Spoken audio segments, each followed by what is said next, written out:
ओम नमः शिवाय। आज सोमवारी एकादशी के दिन आइए सुनते हैं शिव जी और पार्वती जी की कथा। माता पार्वती शिव जी को पति के रूप में प्राप्त करने के लिए घोर तपस्या कर रही थी। उनके तप को देखकर देवताओं ने शिव जी से देवी की मनोकामना पूर्ण करने की प्रार्थना की। शिव जी ने पार्वती जी की परीक्षा लेने सप्त ऋषियों को भेजा।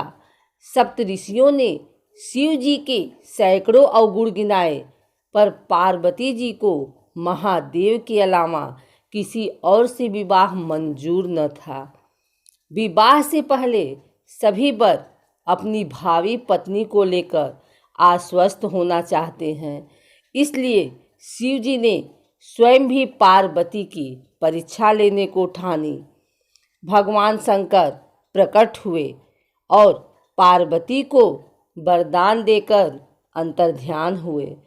इतने में जहाँ वह तप कर रही थी, वहीं पास में तालाब में मगरमच्छ ने एक लड़के को पकड़ लिया। लड़का जान बचाने के लिए चिल्लाने लगा। पार्वती जी से उस बच्चे की चीख सुनी न गई। द्रवित हृदय होकर वह तालाब पर पहुंची। देखती हैं कि मगरमच्छ लड़के को तालाब के अंदर खींचकर ले जा रहा है। लड़के ने देवी को देखकर कहा, मेरी न तो माँ है, न बाप, न कोई मित्र। माता, आप मेरी रक्षा करें। पार्वती जी ने कहा, हे ग्राह, इस लड़के को छोड़ दो। मगरमच्छ बोला, दिन के छठे पहर में जो मुझे मिलता है उसे अपना आहार समझकर स्वीकार करना मेरा नियम है। ब्रह्मदेव ने दिन के छठे पहर इस लड़के को भेजा है, मैं इसे क्यों छोड़ूं? पार्वती जी ने विनती की, तुम इसे छोड़ दो, बदले में तुम्हें जो चाहिए वह मुझसे कहो। मगरमच्छ बोला, एक ही शर्त पर मैं इसे छोड़ सकता हूँ। आपने तप करके महादेव जी से जो वरदान लिया, यदि उस तप का फल मुझे दे दोगी तो मैं इसे छोड़ दूंगा। पार्वती जी तैयार हो गई। उन्होंने कहा, मैं अपने तप का फल तुम्हें देने को तैयार हूँ, लेकिन तुम इस बालक को छोड़ दो। मगरमच्छ ने समझाया, सोच लो देवी, जोश में आकर संकल्प मत करो। हजारों वर्षों तक जैसा तप किया है वह देवताओं के लिए भी संभव नहीं।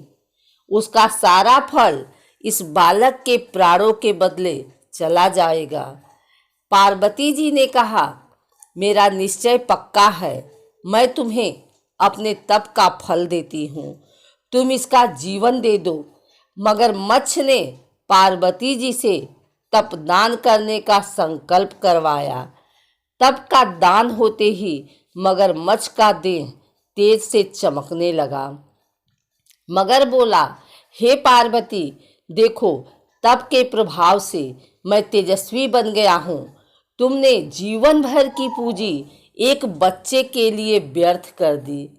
चाहो तो अपनी भूल सुधारने का एक मौका और दे सकता हूँ। पार्वती जी ने कहा, हे ग्राह, तब तो मैं पुनः कर सकती हूँ, किंतु यदि तुम इस लड़के को निगल जाते तो क्या इसका जीवन वापस मिल जाता? देखते ही देखते वह लड़का अदृश्य हो गया। मगरमच्छ लुप्त हो गया। पार्वती जी ने विचार किया, मैंने तप तो दान कर दिया है, अब पुनः तप आरंभ करती हूँ। पार्वती ने फिर से तप करने का संकल्प लिया। भगवान सदाशिव फिर से प्रकट होकर बोले, पार्वती, भला अब क्यों तप कर रही हो? पार्वती जी ने कहा, प्रभु, मैंने अपने तप का फल दान कर दिया है। आपको पति रूप में पाने के संकल्प के लिए मैं फिर से वैसा ही घोर तप कर आपको प्रसन्न करूंगी। महादेव बोले, मगरमच्छ और लड़के दोनों रूपों में मैं ही था। तुम्हारा चित्त प्राणी मात्र में अपने सुख दुख का अनुभव करता है या नहीं, इसकी परीक्षा लेने को मैंने यह लीला रची। अनेक रूपों में दिखने वाला मैं एक ही एक हूँ। मैं अनेक शरीरों में शरीरों से अलग निर्विकार हूँ। तुमने अपना तप मुझे ही दिया है, इसलिए अब और तप करने की जरूरत नहीं है। उसके बाद भगवान शंकर बारात के साथ हिमांचल के यहाँ जाते हैं। हिमांचल उनकी आव भगत करते हैं।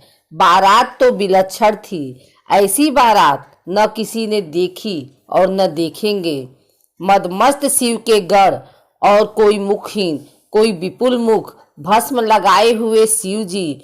शंकर जी दूल्हा थे, लेकिन सांसारिक नहीं, वह अविनाशी और प्रलयंकर के रूप में थे। सब कहने लगे, दूल्हा भी कभी ऐसा होता है क्या? गले में सर्पहार, शरीर पर भस्म लपेटे हुए। उनको क्या पता था कि वह दूल्हे के नहीं बल्कि साक्षात शंकर जी के दर्शन कर रहे हैं। 3 दिन तक बारात ने वहां प्रवास किया।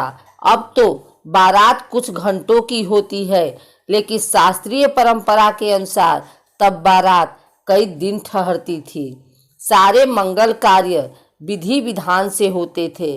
पार्वती जी के साथ सखियां हंसी ठिठोली कर रही थी। सखियां मंगल गान कर रही हैं। सब लोग शंकर जी की जय जयकार कर रहे हैं। फिर आया फेरों का वक्त। शंकर जी और गौरी फेरों के लिए बैठे। पंडितों ने शंकर जी से कहा कि अब आप संकल्प कीजिए। महासंकल्प लेने वाले शंकर जी आज स्वयं संकल्प कर रहे हैं, जिनके संकल्प मात्र से ही सारे कार्य सिद्ध होते हैं। आज उनको पंडित कह रहे हैं कि आप संकल्प कीजिए। शंकर जी संकल्प को उद्धत हुए। तभी पंडितों ने उनसे पूछा, आपका गोत्र क्या है? शंकर जी हैरान, कैसे बताएं कि क्या है गोत्र? कभी इस पर ध्यान नहीं दिया। सृष्टि के जन्म, पालन और संहार में लगे रहे। शंकर जी का त्रिलोक ही गोत्र है। शंकर जी ने ब्रह्मा जी और विष्णु को देखा। दोनों ने शंकर जी को देखा और हंसने लगे। पंडित जी समझ गए कि उनसे भूल हो गई।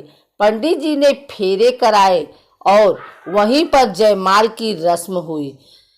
जयमाला कराने के शास्त्रीय विधान फेरों के बाद का है। पंडित जी ने बारी बारी से वचन कराए। शंकर और पार्वती जी ने पति धर्म और पत्नी धर्म का पालन करने के लिए वचन भरे। इस प्रकार भगवान शंकर का विवाह पार्वती जी के साथ संपन्न हुआ।